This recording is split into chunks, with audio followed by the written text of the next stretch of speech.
სტუდიაში საქართველოს საპატიო კონსულობის კანდიდატი ბოსტონში შემოგვიერთდა ჯარეტ გარტი დღეს ასრულებს საქართველოში ვიზიტს, რომლის ფარლებშიც მან და მისმა პარტნიორებმა ქვეყნის საინვესტიციო გარემო და ბიზნეს პოტენციალი შეაფასეს. შეხვედრები დელეგაციის წევრებმა საჯარო სექტორის წარმომადგენლებთან ერთად არაერთი მიმართულების წარმომადგენლებთან გამართეს. ეს იყო ენერგეტიკის, საბანკო, საინვესტიციო, ლოჯისტიკის, სოფლის მეურნეობის, კერძო სექტორის თითქმის ყველა მიმართულება აითვისეს. პირველ შთაბეჭდილებებს საქმიანი დილის სტუდიაში მისგან მოვისმენთ ბიზნესმენი ჯარეტ გარტია ჩვენთან ერთად მოგესალმებით. მადლობა იმისთვის, რომ ხართ ჩვენი სტუმარი. კიდევ ერთხელ პირველი შთაბეჭდილებები გვინდა რომ გაგვიზიაროთ, როგორი იყო ამ შეხვედრებისას თქვენთვის, როგორც ბიზნესმენისთვის საქართველოში საინვესტიციო გარემოზე შთაბეჭდილება. First of all, good morning. Thank you for having me. ძალიან დიდი მადლობა მოწვევისთვის. I have to say this last week and მოგახსენებთ რომ განასწრებული კვირა ნახევარი საკმაოდ შთამბეჭდავი აღმოჩნდა იმ საწარმოების ობიექტების თვალსაჩინო რომელიც მიმოვიხილეთ. ენერგეტიკის სფერო, აგრობიზნესი, ლოჯისტიკა, სატრანსპორტო სფერო და რა თქმა უნდა ჯანდაცვა, რომელიც ძალზე განვითარების გზაზე მდგრადი ინდუსტრია, ეწვიეთ სხვადასხვა საწარმოებს და მოხარულები ვართ, რომ აღმოჩინეთ, რომ საქართველო გასწრულია ბიზნესისთვის. საინტერესო თქვენთვის საქართველო ბოსტონში თქვენ ბიზნესმენი ხართ, მაგრამ გადაწყვეტეთ, რომ ჩვენი ქვეყნითაც დაინტერესებული ყავით. რითი გამოარჩიეთ და რა იყო პირველადი ინფორმაცია, რომელიც საქართველოს შესახებ მიიღეთ? პირველი ინფორმაცია საქართველოსთან დაკავშირებით მოგახსენეთ, რომ ეს პირველი შეხება 10 წლის წინ ჰქონდა მეგობრების მეშვეობით, მეგობრება გამოცნეს, რატომ ახლა საქართველოს საკითხზე მუშაობა დარწმუნებული ვარ, რომ საქართველოს გააჩნია ძალზე სტაბილური ეკონომიკა, ენერგეტიკული ხარჯები, წარმოების ხარჯები ძალიან დაბალია. და მე როგორც ბიზნესში მოღვაწე პიროვნება აი ამ საკითხებს დიდ ყურადღებას ვაქცევ პლუს თავისუფალი ხელშეკრულებები სავაჭრო სფეროში მაგალითად ჩინოსთან, რამაც საქართველოს გახადა ძალიან მიმზიდველი ევროპელი, აზიელი ინვესტორებისთვის, ჩემთვის პირადად მოგახსენებთ, რომ საქართველოს ყოველთვის საინტერესო ქვეყანა გახდა ამ პერიოდში, რომელიც გვანახებს მაღალ განვითარების მაღალ მაჩვენებლებს ბაზრის თვალსაზრისით, საექსპორტო, საიმპორტო შესაძლებლობის თვალსაზრისით, დასავლეთისა და სხვა პლუსებზე დარწმუნებული ვარ, რომ იქნება ისეთი საკითხები, რომელიც მცირე დისკომფორტს შეიძლება ქმნიდეს ბიზნესისათვის. რა იყო ამ შეხვედრებიდან გამომდინარე თქვენთვის მთავარი პრობლემური საკითხები? I think the most difficult thing or the biggest challenge right now is that საკითხი და გამოწვევა ამჟამად a lot of people think გახლავთ ის, რომ ძალიან ბევრი ადამიანი მიიჩნევს or rather I should say Georgia looks very good close up. საქართველო გამოიყურება პირველი შეხედვით ძალიან მიმზიდველად საჭიროა ინვესტორების რაოდენობის გაზრდა, რომ და ამას ვაკეთებ ჩვენ მე და ჩემი პარტნიორები მუშაობთ სხვადასხვა ინვესტორებთან და ჩვენი მნიშვნელოვანი სამუშაო გახლავთ საინვესტიციო ჯგუფები ჯგუფებს მიუტანო საქართველოს შესახებ ინფორმაცია და უნდა ვესაუბრო ესეთი ენით, რომ საქართველოში თუ არ ჩამოხვალთ დაკარგავთ შესაძლებლობებს. აი აქ არის მეტი სამუშაო შესატარებელი და ძალიან საინტერესო შესაძლებლობები იხსნება ამ მიმართულებით. თუ ურადღები გავანალიზებთ სიტუაციას, თუ შევფუთავთ ამას და მივაწვდით ინვესტორებს, რომლებიც თავისებურად აღთხოვანებულები დარჩებიან. რა დარგები შესაძლოა პოტენციურად potentially interesting for American businessmen and entrepreneurs to conduct business in Georgia? What might be the What could be the interesting fields for American, US businessmen and entrepreneurs to do business in Georgia? What are the fields that are most attractive? Yeah, I think it is in fact those areas that I was just listing. Energy, როგორც მოგახსენეთ, ენერგეტიკა, მაგრამ as much as oil and gas like people might think. მაინც და მაინც არა ნავთობისა და გაზის hydropower plants. აგ უფრო აზერბაიჯანის მიმართულება გახლავდა ზოგჯერ აიგივებია საქართველოს. აზერბაიჯანთან მიმართულება ჰიდრო რესურსები, ლოჯისტიკა, ძალზე საინტერესოს ხდის ქვეყანას საიმპორტო, საექსპორტო მიმართულებით. ასევე საკვები პროდუქტები. საქართველო გახლავთ ყველასთვის ცნობილია აღმავალი ტურისტული ქვეყანა, მაგრამ ჯანდაცვის ტურიზმსაც უნდა ვაზიაროთ. მშვენიერი სისტემა გააჩნია ჯანდაცვის, ახალი ჯანდაცვის ობიექტები შენდება და რეგიონიდან შეგვიძლია მივიღოთ აი ამ ჯანდაცვის მომსახურების მიმღებები, დაბალი ენერგოღირებულება, წარმოებისთვის, წარმოებელი ინდუსტრიისთვის ქვეყანას მიზიდველს ხმის. რადგანაც ენერგეტიკის ხარჯები დაბალია, რაც იძლევა რომ მაღალი მოგების მარჟას უცხოელი ინვესტორებისთვის. თქვენ იქნებით საპატიო კონსული ბოსტონში, ან ბოსტონის გარემოსთვის საქართველოს ძირითადად რა მიმართულებებზე იქნება საინტერესო, მაღალ ტექნოლოგიურად ვიცნობთ და ბევრი კომპანია არის პრინციპში ბოსტონში, ისეთი რომელსაც დარწმუნებული ბევრთან გვაქვს ჩვენ შეხება. მათი ინტერესი ამ ნაწილში საქართველოსთვის რამდენად შეიძლება იყოს რეალური? Yeah.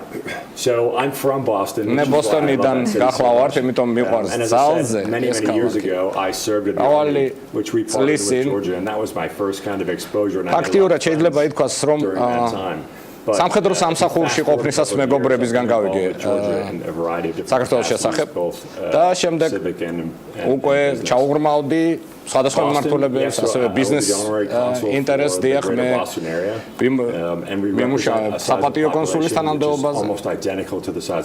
მოდით მოგახსენებთ, რომ მოსახლეობა ამ ტერიტორიაზე დაახლოებით საქართველოს მოსახლეობას უტოლდება.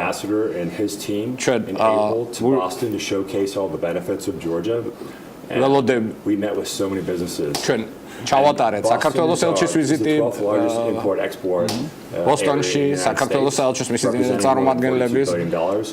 ერთ-ერთი ლიდერია ბოსტონი ამერიკაში სხვადასხვა ბიზნეს მიმართულებებით, კაპიტალის, საინვესტიციო, სავაჭრო მიმართულებების თვალსაზრისით. ჩვენთვის საუკეთესო შესაძლებლობები იხსნება საქართველოსა და ზოგადად ბოსტონის რეგიონის თანამშრომლობის. ჩვენ შევახვედრეთ დელეგაცია გუბერნატორს, ბიზნეს ელიტას, ეს დაახლოებით 50 ლიდერი კომპანია გახლავთ. აი ამითი მივეცით ვიძგი საქართველოსა და ბოსტონის რეგიონის ბიზნეს ურთიერთობების გამტარებას, რაც ძალიან ხანგრძლივი და ჩემი აზრით ძალზე მომგებიანი თანამშრომლობის დასაწყისია ორივე რეგიონისთვის და ჩემი მრავალი სხვა ადამიანის პასუხისმგებლობა გახლავთ, გავაღრმავოთ ეს მიმართულება და გავზარდოთ ინფორმირებულობა საქართველოს ყოველ შემთხვევაში ჩვენ ძალიან გვინდა რომ ყველა საქმიანი ადამიანი დილიდან იყოს ჩვენთან ერთად, არიან სწორედ იმ პროფილის მიმართულების, რომელთანაც შესაძლოა თქვენ მოგიწიოთ მომავალში თანამშრომლობა ან იმ პარტნიორებს, რომლებიც საქართველოში მომავალში ბიზნესებს დაეკონტაქტებიან. რას ეტყოდით მათ? რა არის საქართველოსთვის მთავარი გასაყიდი ამ შემთხვევაში, როგორ შესთავაზონ უცხოელ პარტნიორებს საქართველოსთან თანამშრომლობა და საქართველოში ბიზნესის განვითარება? საქართველოს ბოსტონური პერსპექტივა რა არის? Actually. Right. I think you have a very strong Ministry of Economy and Sustainable Development, which is focused on investing in Georgia, exporting. ძლიერი ეკონომიკისა და განვითარების სამინისტრო, ეკონომიკური განვითარების სამინისტრო გაგაჩნიათ, რომელიც მუშაობს კერძო ბიზნესებთან, ბიზნეს ინვესტორების დასახმარებლად და ქართულ ბიზნესებს თავაზობ გამოიყენონ მაქსიმალურად ეს რესურსები, რაც თქვენ ხელში გააჩნიათ. გამოიყენოთ ყველა ტექნოლოგიები.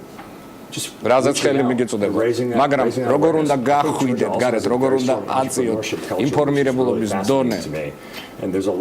მოგახსენებთ, რომ აქ კულტურა ბიზნესის წარმოების საკმაოდ შთამბეჭდავი აღმოჩნდა ჩემთვის და fantastic resources that you have at the governmental and at the regional. ძალიან მაღალი ხარისხის რესურსები გააჩნია ქართულ ბიზნესს სამთავრობო ეშელონების დახმარების თვალსაზრისით. აი ეს უნდა იყოს ერთ-ერთი მთავარი შეთავაზების თავარი წერტილი, თავარი პერსპექტივა. თქვენ ბევრი საუბრეთ საქართველოს რეგიონული მდებარეობიდან გამომდინარე მის უპირატესობებზე და სწორედ რეგიონის ეკონომიკებიდან გამომდინარე ხშირად აღნიშნავენ ხოლმე, რომ ის რეიტინგები, რომელიც საქართველოს ეკონომიკურ მდგომარეობასთან დაკავშირებით დგება, არის მნიშვნელოვანი. თუმცა ამაზე დისკუსიები ხშირია. იმ გადმოსახედიდან, რომელიც ბოსტონში თქვენი როგორც ბიზნესმენის საქართველოს უკავშირდება, მაინტერესებს, რამდენად არის მნიშვნელოვანი ქვეყანაში საინვესტიციო გარემოსთან ერთად რეიტინგები, რომელიც ამ ქვეყანასთან დაკავშირებით ეკონომიკას უკავშირდება, თქვენზე შთაბეჭდილებას რამდენად ახდენს? I think those ratings are probably the initial most telling pieces about Georgia. I was joking. ყველაზე შთამბეჭდავი ინფორმაცია პირველად საქართველოზე. ეკონომიკის მინისტრს ვეუბნებოდი, ვეხუმრებოდი, რომ ძნელი სამუშაო ნამდვილად არ გაგაჩნიათ. ისედაც უკვე ბევრი რამეა გაკეთებული, მაგალითად ბიზნესის წარმოების სიმარტივე, კორუფციის დაბალი დონე, ენერგეტიკული ფასები, დაბალი ფასები, ნიჭიერი სამუშაო, ახალგაზრდები, სამუშაო ძალა, იაფი, ეს ყველაფერი თუ შევადარებთ რეგიონის სხვა ქვეყნებს, ეს გახლავთ საკმაოდ შთამბეჭდავი. საქართველოს ასევე განვითარებადი დემოკრატიული ქვეყანა, მიმზიდველი საინვესტიციო კლიმატთან. იმის გათვალისწინებით ამერიკა საქართველოსა ძალიან მჭიდრო თანამშრომლობა გააჩნიათ. ყველა კერძო ინვესტორს. როდესაც კითხვას სვავს, სად ჩავდოთ ამ? მე ვიწყებ საუბარს რატომ საქართველოს საუბრობდით, რაც თქვენთვის და ასევე ინვესტორებისათვის შეიძლება საინტერესო იყოს და იმ შეხვედრებზე, რომელიც თქვენ გამართეთ. მათ შორის იყო სოფლის მეურნეობა. ჩვენ ფინანსთა მინისტრის პასუხი მოვისმინეთ იმ მიმდინარე საკითხზე, რომელიც უკავშირდება სასოფლო-სამეურნეო მიწების გასხვისებასთან დაკავშირებულ მიმართულებას, რომელზეც ვერ თანხმდება ძალიან ფართო საზოგადოების აქტიური წარმომადგენლობა. თქვენი პოზიცია როგორი არის? იქნება თუ არა ინვესტორისთვის დამაბრკოლებელი ფაქტორი ის, რომ შესაძლოა მათ არ ჰქონდეთ უფლება შეიძინონ საქართველოში მიწა და ისე დაიწყონ ბიზნესი? I'm not so sure about what the rules and regulations are in terms of how foreign investors partner with deals that involve there are some deals that are structured. მიდის რა თქმა უნდა საუბარი და არსებობს თანაინვესტირების შესაძლებლობები. მე მგონი საუკეთესო გამოსავალი გახსოვთ, როდესაც უცხოელი ინვესტორი ქართულ ინვესტორთან თანაინვესტირების საფუძველზე მოახდენს აგრობიზნესის განვითარებას. ეს არა მხოლოდ აგრობიზნესს ეხება, ეს იქნება ჰიდროელექტროსადგურები, წარმოებლური სფერო და ასე შემდეგ. წარმოების სფერო. დარწმუნებული ვარ, რომ ეს არის საუკეთესო გამოსავალი და მეც მაინტერესებს თუ როგორ იმუშავებს ეს ყოველივე და we don't have any interest right now purchasing land in Georgia. ჩვენი მხრიდან მაინც მიწის შესყიდვის ინტერესი არ გაგვაჩნია, ჩვენ უფრო თანაინვესტირება და ჩვენი ეკონომიკის სამინისტრო ხშირად საუბრობს ხოლმე და ბევრი პროგრამა აქვს ტექნოლოგიური მიმართულებით. ბოსტონი მასაჩუსეტსის დედაქალაქია და ასოცირდება MIT-ს გამო ასოცირდება უმაღლეს ტექნოლოგიებთან და ასე შემდეგ. თქვენი აზრით საქართველოს აქვს პერსპექტივა, რომ იქცეს რეგიონში ტექნოლოგიურ ჰაბად, იმიტომ რომ ჩვენი მთავრობა ძალიან ბევრ ფულს ხარჯავს ამაზე და არსებობს ეჭვები, რომ ეს ფული უბრალოდ ნიავდება. I'm so glad to hear you talk about let's say technology incubation on entrepreneurship. ტექნოლოგიური ინკუბატორები, მეწარმეობა ეს გახავთ ისეთი მიმართულებები. Kendall Square, which is Cambridge, Harvard and MIT. ბოსტონში, კემბრიჯი, ჰარვარდი. მარტო რა დღეს 1 კვადრატულ მეტრზე მეწარმეობისა ტექნოლოგიების გადაანგარიშებით ალბათ ლიდერები ვართ. ჩვენ მოხარულები ვართ, რომ ტექნოლოგიურ უნივერსიტეტში ეკნებათ ქართულ სტუდენტებს საშუალება ჩაროსვეს და პირიქით და ყველა ახალი შესაძლებლობები აგრობიზნესში, წარმოებაში და ასე შემდეგ. ახალი ბიზნეს აკადემიაში მისაღწევად საჭიროა თანხების ჩადება მეწარმეობის განვითარებაში. მათთვის ინკუბატორების, აქსელერატორების და ფინანსებისადმი წვდომი შექმნა თუ ამას არ მოიმოქმედებს ძალზე რთულდება ახალგაზრდებისთვის დაწყებების შეგრძნებების სტარტაპებისთვის რომ ჩაჯდეთ ძირითად ბიზნეს დაკაჭში ბადაბდა საქართველოს ძალიან კარგად იმუშავა რომ გიპასუხოთ თქვენ კითხვაზე პირველი წაროდან ვიცი რომ მეწარმეები მაგალითად საქართველოდან ჩადიან უკვე იწყება ეს ნაკადი რომ ქართველი მეწარმეები კონკურენციაში შედიან ამერიკელ მეწარმეებთან დაფინანსების მოსაპოვებლად და იგებენ ქართველები ამას ხედავთ უკვე ეს არის ძალიან საინტერესო სამეწარმეო სულის განვითარების თვალსაზრისით რომ ეს არსებობს საქართველოში და ესეთი სამეწარმეო მიდრეკილებები ყველგან არ არსებობს idეები შეიძლება გააჩნდეს ადამიანს, მაგრამ წვდომა რესურსებისა. And I don't think Georgia has that problem. წვდომა საგარეო მიმართულებით ეს არის საქმიანობა როგორც მივხვდი, ანუ გარდა ბიზნეს წარმოებისა და საქმიანობისა, განათლების კუთხესაც დახმარება და დაკავშირება როგორც ისაუბრეთ, ერთ-ერთი მნიშვნელოვანი ნაწილი იქნება ამ კუთხით, ხო? ამ კონკრეტული მიმართულებების გამოკვეთა თუ შეიძლება თუ უფრო სამომავლოდ შეიძლება დეტალებზე საუბარი ამ მიმართულებით, იგივე უნივერსიტეტებთან კავშირი და ასე შემდეგ. Yeah. I think all of these questions are great because you're basically developing an end-to-end process where you invest in education. ბრძანა ძალიან საინტერესოა. აქტიურად ჯაჭვი დავინახეთ თქვენი კითხვებიდან. Logically aspect of it and nurture that. ხდება ახალგაზრდა კადრების ფარდაჭერა, ახალგაზრდა მეწარმეების მათი ფერზე დაყენება, ბიზნესი გადის საერთაშორისო არენაზე და აი ესეთი ლოგიკური ჯაჭვი იქნება. როგორ და რა ინვესტიციებს ჩაძებ განათლებაში უნიშნულოვანესია რა თქმა უნდა მე ექსპერტი ამ სფეროში არა ვარ მაგრამ უცხოელ უნივერსიტეტებთან ურთიერთობა სტუდენტების ნაკადების გაცვლა idეების ცირკულაციის სტიმულირება ერთ-ერთი უნიშნულოვანესი თემაა და ბიზნეს კულტურა გახლავთ ის რომ უნივერსიტეტები უნდა ანვითარებდნენ აი ამ მიმართულებას არ უნდა ხდებოდეს ეს რომ აი 2-3 წელი ეს მიმართულება შეიძლება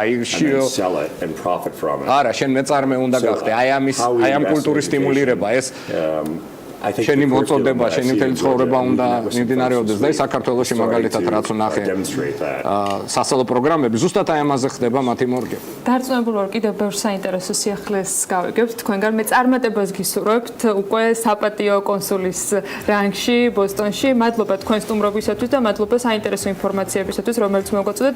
იმედი მაქვს რომ უკვე კონკრეტულ პროექტებზე და კონკრეტულ კავშირებზე შეგვეძლება მომავალი შეხვედრისას საუბარი. მადლობა კიდევ ერთხელ. კარგი ამბები გაგგვიგოს ბოსტონიდან აწ.